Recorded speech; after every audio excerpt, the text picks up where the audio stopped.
Good afternoon, ma'am, sir. Thank you for calling Good Restaurant. May I know who's on the line, please?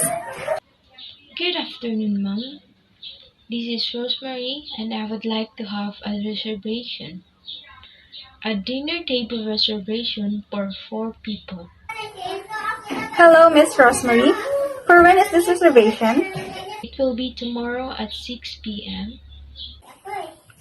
Will this reservation be under your name, ma'am? Yes, please. Do you have any other requests, ma'am? None? Okay, Miss Rosemary. I will now repeat the details of your reservation. You have reserved a table for 4 people tomorrow at 6 p.m. and it will be under your name, Miss Rosemary. Your reservation is now done, ma'am, and we will be expecting you tomorrow. Thank you again for calling Good Restaurant. Have a nice day. Thank you also, ma'am. Bye.